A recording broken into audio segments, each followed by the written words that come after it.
আল্লাহ রাব্বুল আলামিন বলে, ও হান্না, এই শুনে নাও, তোমার গর্ভের ভিতরে আমি আল্লাহ যদিও কন্যা বানায় দিছি, কিন্তু তামাম দুনিয়ার সকল পুরুষের থেকে তোমার কন্যার দাম আমি আল্লাহ বাড়াইয়া দিব। আরেকটু আস্তে সুবহানাল্লাহ। হযরতে মারিয়াম আলাইহিস সালাম তার মার গর্ভ থেকে আসবার পরে আল্লাহর শিখানো নিয়ম অনুযায়ী তার নামটা রাখা হলো মারিয়াম। আর আল্লাহ বলে, মারিয়ামের মা, তুমি যেহেতু নিয়োগ করেছো তোমার গর্ভের সন্তানটাকে বাইতুল মুকাদ্দাসের খাদেম বানায় দিবা, যাও যাও যাও, তোমার সন্তানকে বাইতুল মুকাদ্দাসের খাদেম বানায় দাও। আর বাইতুল মুকাদ্দাসে ওই সময় ইমামতির দায়িত্ব ছিল, তার নাম হযরতে জাকারিয়া। হযরতে জাকারিয়া আলাইহিস সালাতু ওয়াস সালাম তিনি হযরতে মারিয়াম আলাইহিস সালামের আপন খালু। বাইতুল মুকাদ্দাসের সবাই এই বাচ্চা মারিয়াম তাকে দায়িত্ব নিতে চাইল। সবাই বলে, আমি ইমরানের কন্যা মারিয়ামের দায়িত্ব নিব। জাকারিয়া কয়, তার খালা তো আমার কাছে আছে, তার দায়িত্বটা আমি নিব।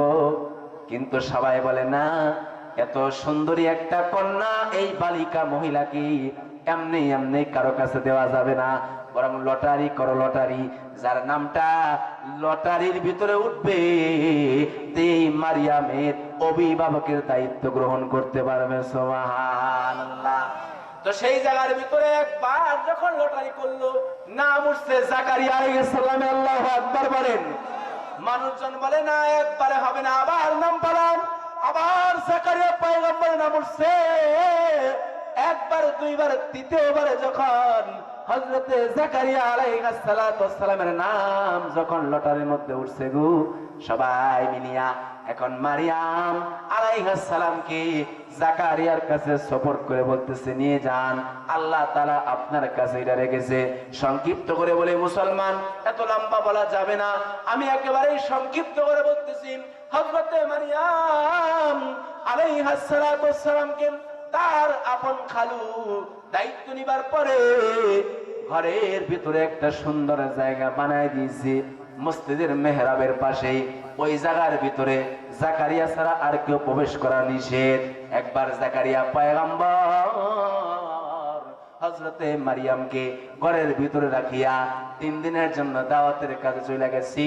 3 দিন পর যখন মনে হয়েছে আমার স্ত্রীর ভাগিনীকে এই জায়গার ভিতরে আমি 3টা দিন বন্ধ করেছি, ওই তালার চাবিটা আমি জাকারিয়ার কাছে, কেমন জানি মনে হয় 3 দিন পর্যন্ত না খেয়ে থাকতে থাকতে ওই মেয়েটা মনে হয় মারাই গেছে গা। আমি আপনাদের কাছে প্রশ্ন করতে চাই, দুনিয়ার সকলের রহমতের দরজা যেই জায়গায় বন্ধ, আল্লাহর দরজা সেই জায়গায় খুলে কি খুলে না? আমার ভাইরা, আমার বন্ধুরা, জাকারিয়া পয়গম্বর এবার যখন ঘরের দরজা খুলছে, তাকায় দেখে মারিয়াম আলাইহিস সালামের সামনে এমন এমন দামি দামি ফল দেখা যাইতেছি, যে ফলটা দুনিয়ার কোনো ফলের সাথে মিলে না। জাকারিয়া ডাকতে বলে, মারিয়াম গো, এই ফলগুলা তুমি কোথায় দিকে পাইলা? মারিয়াম তখন বলি, দুনিয়ার সকল দরজা বন্ধ, জানালা বন্ধ, সকল কিছুই বন্ধ। আপনারও মনে ছিল না আমার মহান আল্লাহ যিনি আমাকে দুনিয়াতে পাঠাইছি, আল্লাহর পক্ষ থেকে ফলমূল গুলা পাঠিয়ে দিয়েছে। আমার ভাইয়েরা, আমার বন্ধুরা, সংক্ষিপ্ত করে বলি, এই অবস্থা দেখে হযরত জাকারিয়া আল্লাহ দরবারে 2 হাত তুলে তুলে বলল, আল্লাহ, তুমি যদি অমৌসুমী ফল একটা মহিলার ঘরের ভিতরে দরজা জানলা বন্ধ করার পরে দিতে পারো, আমি জাকারিয়ার বয়স 120 বছর, আমার বিবির বয়সও 100 কাছাকাছি চলে গেছে গা, এখন পর্যন্ত তুমি আমাকে একটা সন্তান দাও নাই, যে আল্লাহ তাআলা বর্ধ ঘরের ভিতরে খানা দিতে পারি, ও আল্লাহ, তুমি কি বৃদ্ধ বয়সের ভিতরে জাকারিয়ারে কি একটা সন্তান দান করতে পারো না? নবীরা আশ্চর্য বিষয় দেখে সেখান থেকে আল্লাহর কুদরত শিখে। আর আমাদের কাছে এগুলা হটকারি মনে হয়। বিশ্বাস তো আমাদের ওই পরিমাণ নাই। ওই বিশ্বাস নিয়ে দেখেন জাকারিয়া আলাইহিস সালামের বিশ্বাসের কারণে আল্লাহ 120 বছর বয়সে তাকে ফুটফুটে সন্তান দান করছে। সুবহানাল্লাহ। দুই একজনে কোন বাকিগুলো বুঝাইছে নাই। সবাই জোরে করে বল সুবহানাল্লাহ। এই জন্য নবীরা যত ঈমানওয়ালা হয়েছে তারা আল্লাহর কুদরত যত দেখছে তাদের ঈমান তত বেশি বৃদ্ধি হয়েছে। আমার ভাইয়েরা, তাফসীরে যাইতে হবে, সময় একেবারে সংক্ষিপ্ত। হযরত মারিয়াম তার ব্যাপারে বলা হয় বয়স যখন মাত্র 12 থেকে 13 বছর উপনীত হলো, কেবলমাত্র তার মাসিকের সমস্যা থেকে সে পবিত্র হয়েছে। গোসলখানার ভিতরে যখন গোসলে গেছি, আমার আল্লাহ রাব্বুল আলামিন এই কথাটাই কোরআনে কারীমের ভিতরে তুলে ধরেন, ওয়াযকুর ফিল কিতাবি মারইয়ামা ইয তাবাযাত মিন আহলিহা মাকানান শারকিয়্যা فاتخذت من دونهم حجابا فأرسلنا إليها روحنا فتمثل لها بشرا سويا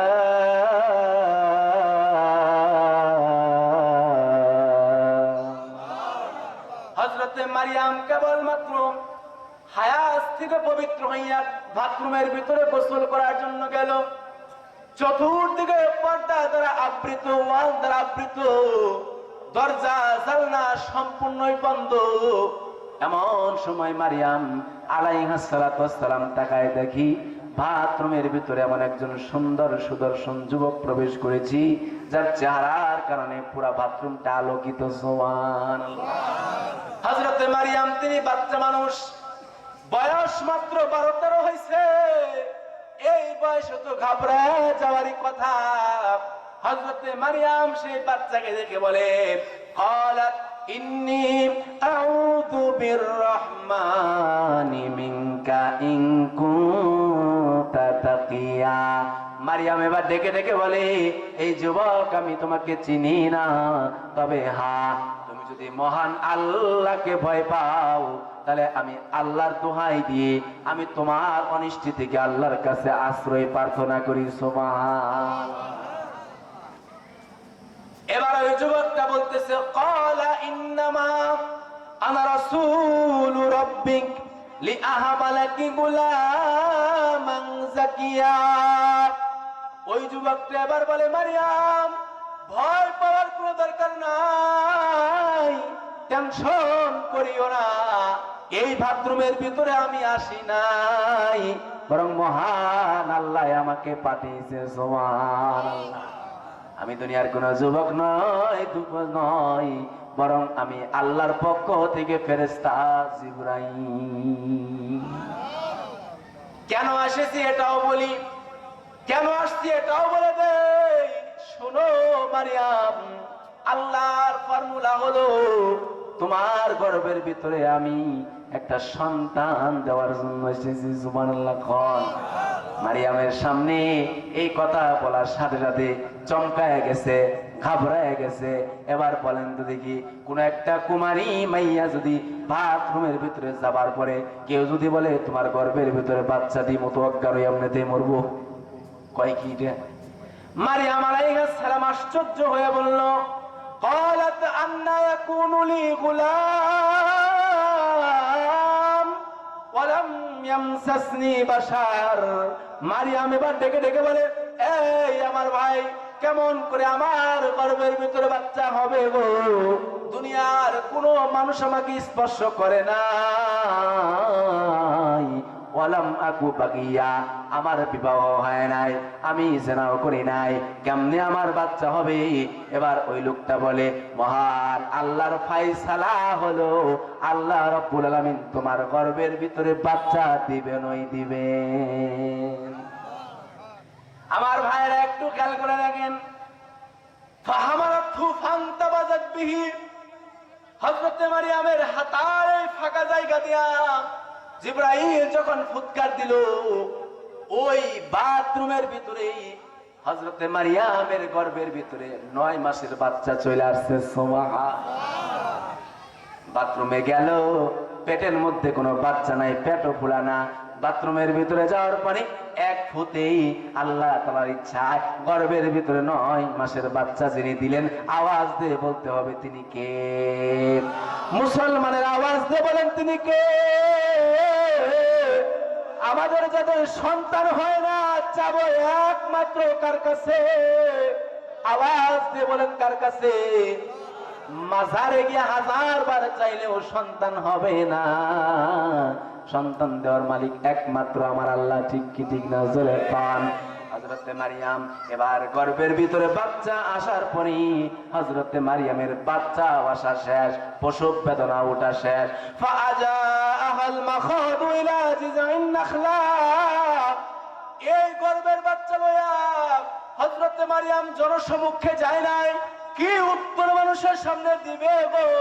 কুমারী মেয়ে, যার বিবাহ হয় নাই, তার গর্ভের ভিতরে বাচ্চা দেখলে মানুষ তো তাকে হতভাগী বলবে, জেনাকারিনী বলবে। জনসম্মুখে মারিয়াম যায় নাই, অনেক দূর পর্যন্ত চলে গেছে। ইলা জিযাইন নাখলা, খেজুর গাছ তলে যাবার পরে ক্বালাত ইয়া লাইতানি মিতু ক্বাবলা হাযা ওয়া কুনতু নাসিয়াম মানসিয়া। মারিয়াম কি বিপদে পড়েছিল, ওই বিপদের বর্ণনা দেওয়ার মতো ভাষা নাই গো। মারিয়াম তার দুঃখগুলা প্রকাশ করতে না পারিয়া আল্লাহর কাছে বলল, ইয়া লাইতানি মিতু ক্বাবলা হাযা, এর আগেই যদি আমি মইরা যাইতাম, মৃত্যু যদি এর আগে হইতো, ওয়া কুনতু নাসিয়াম মানসিয়া, কেউ যদি আমাকে না চিনতো, আমি যদি কাউকে না চিনতাম, এমন হইলে আমি মারিয়াম এখানে বেজ্জতি হওয়া লাগতো না।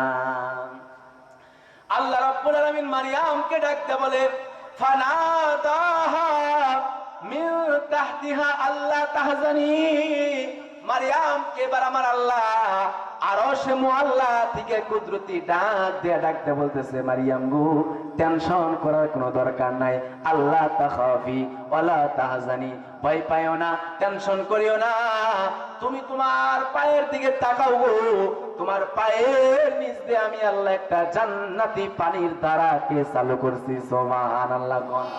আর তোমার ডান দিকে খেজুর একটা মরা গাছ আছে, গাছের ভিতরে হাত দিবা, গাছটা তাজা হয়ে যাবে। হযরতে মারিয়াম যখন মরা খেজুর গাছের মধ্যে হাত লাগাইলেন, অমনিতেই একটা মরা খেজুর গাছ মুহূর্তের মধ্যে খেজুর ওয়ালা গাছ হয়ে গেল। সুবহানাল্লাহ। আগামী বছর আপনি গোরা কইন আরেকটু আওয়াজ দেখুন, সুবহানাল্লাহ। মারিয়াম মরা খেজুর গাছের ভিতরে হাত লাগাইতে দেরি গো, খেজুর গাছটা তাজা হইতে দেরি হয় নাই। আল্লাহ এবার বলে, ওয়াহুজ্জি ইলাইকি বিজিজিন নাখলা, ওই খেজুর গাছের ডাল ধরে টান দাও, আমি আল্লাহ আমার কুদরতে ওই খেজুর গাছ থেকে তাজা তাজা খেজুর তোমাকে দান করব। সুবহানাল্লাহ। এবার মারিয়াম যখন খেজুর গাছের ডাল ধরে ঝাঁকি মেরেছে, তাকায় তাকায় দেখে বিশাল বড় বড় খেজুর গাছ থেকে পড়া শুরু করে দিয়েছে। ঘটনাটা কে গড়াইছেন জোরে খন? খেজুর গাছ থেকে খেজুর কইছে। আল্লাহ কয়, ফাকুলি ওয়াশরাবি। এই মারিয়াম, ওই যে একটা জান্নাতের ঝর্ণার পানি দিলাম, ওই পানিটা পান কর। মারিয়াম পানিটা পান করছে। খেজুর গাছ থেকে একটা খেজুর মুখে দিছে গো। কোরআন প্রমাণ করে সাথে সাথে মারিয়ামের গর্ভের বাচ্চাটা জমিনের ভিতরে ভূমিষ্ঠ হইয়া গেছে। দুনিয়াতে দেখা যায় মারা বাচ্চা প্রসব করার জন্য কেউ হাত টিপে ধরা লাগে, কেউ পাও টিপা ধরা লাগে, কত চিৎকার চেঁচামেচি করে, আর বলে তোমরা কারা গো, দাও দাও একটা বটি দাও, আমার কাছে না দাও, নিজের জীবনটা নিজে শেষ দেয়া দে। মারিয়াম এবার তাকায় দেখি পানিও এখন পর্যন্ত পেটে যায় নাই, খেজুর এখন পর্যন্ত পেটে যায় নাই। আল্লাহ রাব্বুল আলামিন কুদরতি ভাবেই হযরতে মারিয়ামের গর্ভের বাচ্চা দুনিয়াতে বের করে দিয়েছে। হযরতে মারিয়ামকে বলতেছে, ওয়াকরি আইনা, এই মারিয়াম যত পেরেশান হইছো, বাচ্চার দিকে একবার তাকাও গো।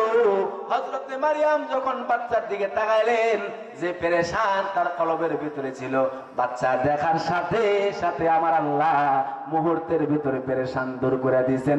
আওয়াজ দিয়ে কন্যা সুবহান। আল্লাহ রাব্বুল আলামিন এবার বলে, মারিয়াম,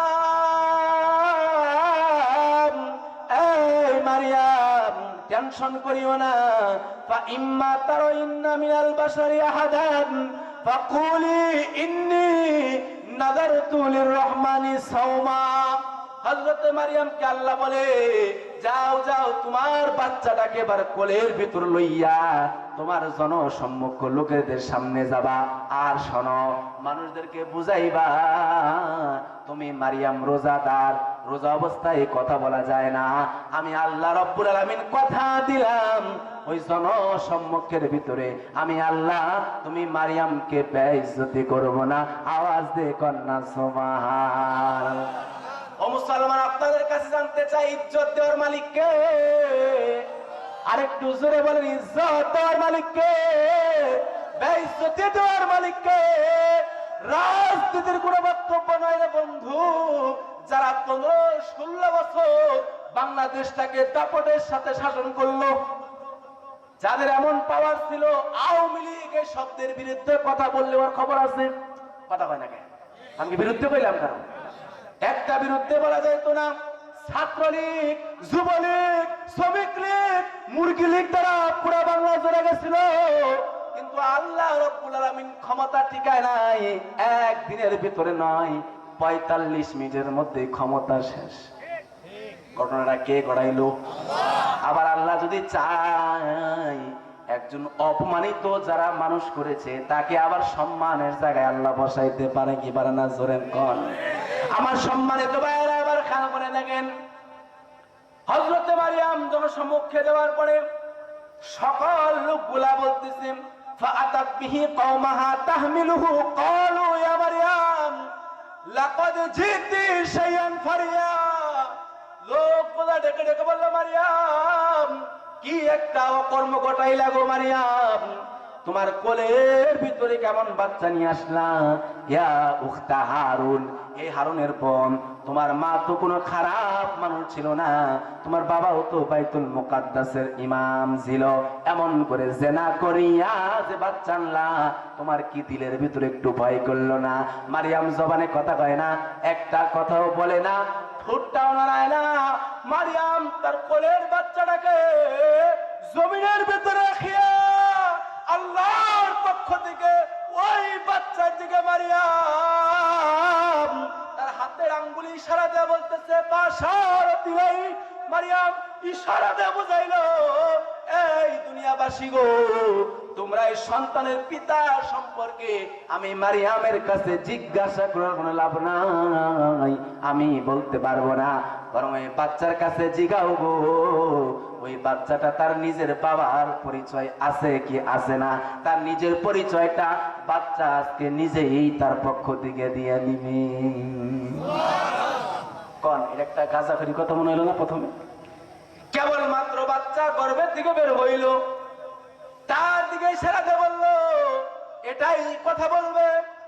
সবাই তখন বলতেছে, ইয়া মারিয়ামু ক্বালু কাইফা নুকাল্লিমু মান কানা ফিল মাদি সাবিয়া। লোকগুলা ডেকে ডেকে বলে, মারিয়াম, কেমন করে গো একটা নবভূমিষ্ঠ বাচ্চা যে এখন পর্যন্ত ডান বাম চিনে না, কথাও বলা শিখে নাই, নিজের কাজটা নিজেও করতে পারে না, এই বাচ্চাটা আজকে কেমন করে আর তার নিজের পরিচয় দিবি?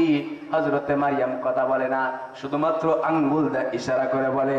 হাদিস শরীফের ভিতরে আল্লাহর পয়গম্বর বলেন, এই জমিনের ভিতরে বাচ্চা হয়তো 2 বছর আগে কথা বলা শিখে না, কিন্তু আমার আল্লাহ তার কুদরতের বহি প্রকাশ করার জন্য গর্ভের বাচ্চাগুলাকে জমিনে আসার পরে দোলনার ভিতরে 3 জন বাচ্চার মুখে আল্লাহ কথা ফুটাইয়া দিছে। আর একটু আস্তে করে কন্যা সুবহান। আল্লাহর পেয়ারাদের অপমান হবে, তাদেরকে অপমান করবে, আল্লাহ বরদাস্ত করবে না। যে কোনো উপায়ে আমার আল্লাহ দুনিয়ার ভিতরে তাকে সম্মানিত করবে। সুবহানাল্লাহ। তার মধ্যে একটা উদাহরণ আমি আপনাদেরকে দিয়ে বিরক্ত হইতেছিলাম না, আর একটু জোরে কোন ছেড়ে দিব।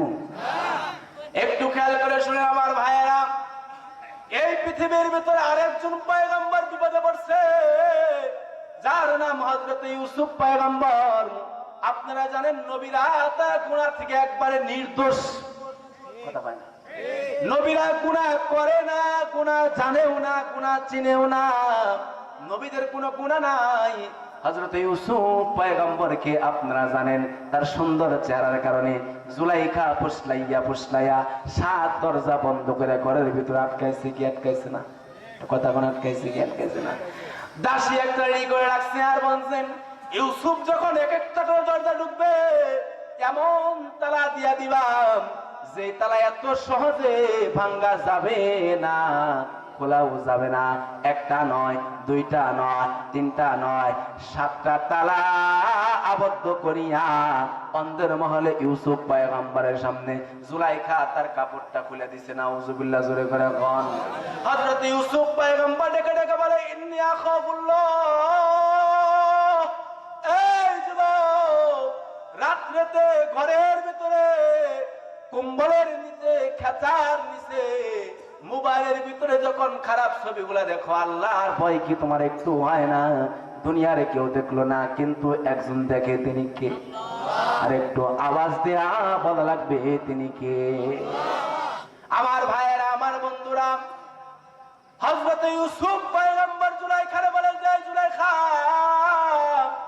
আমার জীবন যদি চলে যায় গো, তারপরেও তুমি আমাকে যে প্রস্তাব দিলা এই প্রস্তাবটা আমি মানতে রাজি না।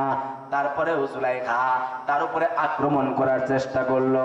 যৌবনের তাড়নায় জুলাইখা যখন তার কাম চাহিদা তার সাথে পূরণ করবে, আমার আল্লাহ ইউসুফ পয়গম্বরকে বার ডেকে ডেকে বলে, ইউসুফ রে, জুলাইখার হয়তো 7টা দরজা বন্ধ, জুলাইখা হয়তো 7টা দরজা বন্ধ করে দিয়েছি, কিন্তু দুনিয়ার মানুষের দরজা যেই জায়গায় বন্ধ, আমি আল্লাহর দরজা ওই জায়গায় থেকে খোলা শুরু।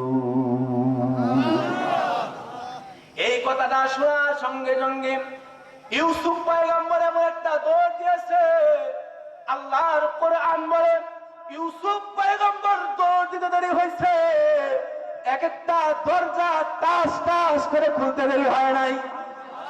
আরেকটু জোরে কন্যা আল্লাহু আকবার। এই জন্য আল্লাহর রহমত বন্ধ হয়, জোরে করে আল্লাহর রহমত বন্ধ হয় না, না না, দুনিয়ার সবার দরজা বন্ধ, সবার পথ বন্ধ, কোন দিকে যাওয়ার রাস্তা নাই, একদিকে দৌড়াবেন, আল্লাহর দিকে দৌড়াবেন। আমার আল্লাহ বলে বান্দা টেনশন করবা না, আমি আল্লাহর দিকে যদি একটা কদম বাড়াই দিতে পারো, আমি আল্লাহ তোমার দিকে 1 হাত পরিমাণ বাড়াইয়া দিব। 7টা দরজা যখন খোলা শেষ, ওই সময় আজিজে মিসর চলে আসছে।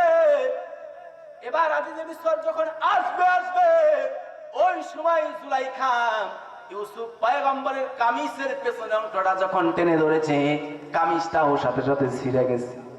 আজিজে মিসর সামনে আসবার পরে এবার যখন জুলাইখা দেখলো তার স্বামী সেই জায়গায় উপস্থিত, মহিলাদের রং পরিবর্তন হইতে কিন্তু 1 সেকেন্ডের বেশি লাগে। মা বোনটা খুব এতক্ষণ ওয়াজ ভালোই করতেছিল, এর মনে বিপক্ষে আইতে আছে, বিপক্ষে না। চিকন বুদ্ধির ভিতরে, মার পেছের বুদ্ধির ভিতরে 1 নম্বরে মা বোনেরা, কথা কয় না, চিকন বুদ্ধি দিয়া কান পড়া দিয়া ভাইয়ের মধ্যে ভিন্ন করাই কেরা? যে ভাইয়ের সাথে বাল্যকালে একসাথে খাইলো, ভাই ছাড়া ভাই কিছু বুঝলো না, সব কিছু আছে, টাকা পয়সা আছে, অর্থ আছে, কোনো কিছুর অভাব নাই, কানে কানে কয় সংসারে তুমি এত খাটবাকা ভিন্ন হয়ে যাও, কথা কয় না, কথা কয় না। আবার বলে তোমার মা তোমারও জন্ম দিল, তোমার ভাইয়েরও জন্ম দিল, ওই বুইরা মা একা খাওয়াবা কে? পালি করে নাও 7 দিন তুমি, 7 দিনও। কত বড় হারামির ঘরে হারামি। মারে যারা ভাগ করে দেওয়া শিখায়, মা বাবারে যারা ভিন্ন করে দেয়া ঘরে ঘরে খাবারের জন্য দৌড়ায়, পর্দারের মা বোনেরা কান খাড়া করে শুনে রাখেন, যেই রকম আচরণ করবেন আপনার কপালেও কিন্তু ওই রকমটাই আসবে। আরেকটু আস্তে করে এখন, আবার জোরে কইতেছে না, এই বয়ে যে দেখতে আসছে মহিলার, আবার কেরা জোরে কয় রাইতে আবার বাদ দিব না, ঠিক কি ঠিক না? ভয় নাই, আমনেও দেখেন আমারে দেখেন। আমার ভাইয়েরা, আমার বন্ধুরা, আল্লাহ রসুল পর্যন্ত নিজে বলেন শয়তানের আক্রমণটা দুর্বল, মহিলার আক্রমণটা বড় বেশি। শয়তান ও মহিলার কাছে বেন আজিজে মিসর এবার ডাক দিয়ে বলতেছে, কি ব্যাপার, দুইজনকে এরকম পেরেশান কেন দেখায়? হয়তো এখানে কোনো কাহিনী হয়েছে। এতক্ষণ পর্যন্ত নিষ্পাপ ইউসুফ পয়গম্বরকে যে জুলাইখা তার নিজের বাসনা পূরণ করার জন্য ডাকলো, মুহূর্তের মধ্যে সে ইউটার্ন দিয়া তাকে পরিবর্তন করে বলে, স্বামী আমার, যে সন্তানটাকে পোলার মতো আদর করে পারলাম, আজকে ওই সন্তানটা আমি জুলাইখার সাথে খারাপ কাম করতে চাই। ইউসুফ কয়, শয়তান তত বড় মিশার কথা বলবো না। ও তখন ভিতরে কইল কি আর কয় কি, জুলাইখার চোখ দ্বারা পানি বের হয়ে গেছে গা। মা বোনেরা, বেশি কিছু না পারলেও চোখের পানিটা সবসময় রেডি থাকে, ইচ্ছায় ও পানিটা এসে মনে। হযরতে ইউসুফ পয়গম্বর তো বেহুদা হয়ে দাঁড়ায় গেল গা, কি বলবে? আজিজ মিসর এবার ডাকতে বলে, ইউসুফ, আমি তো তোমারে ভালোই জানি, এই তুমি কি এমন কাজটা করছো? ইউসুফ পয়গম্বর ডাকতে বলে, আজিজ মিসর, দীর্ঘটা দিন আপনার ঘরের ভিতর লালিত পালিত হইলাম, বাবার আদর দিয়ে আপনি আমারে বড় করলেন, আপনার কি মনে হয় গো আপনার বিবির সাথে আমি এমন আচরণ করব?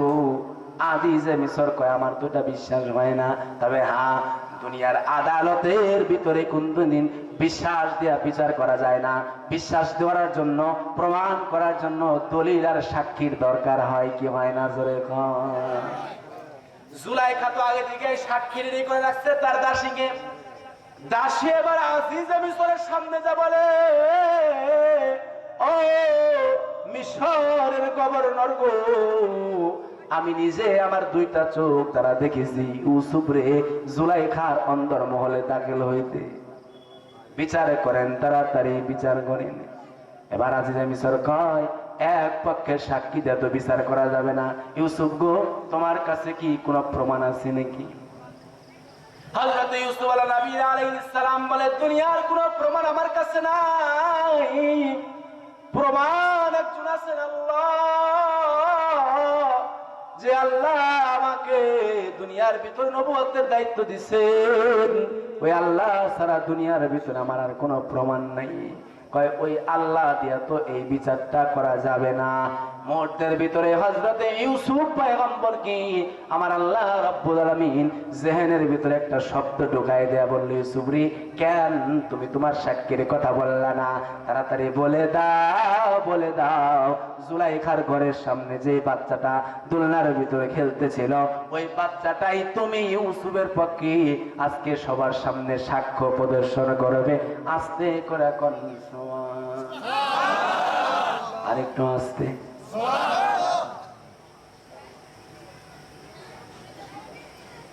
আমার ভাইয়েরা, আমার বন্ধুরা, আপনারা বুঝি বিরক্ত হইতে আছেন? হুজুর আহা পর্যন্ত যদি আর 10 থেকে 15 মিনিট বলি আপনারা শুনবেন তো? খেয়াল করে একটু শোনা লাগবে আমার ভাইয়েরা।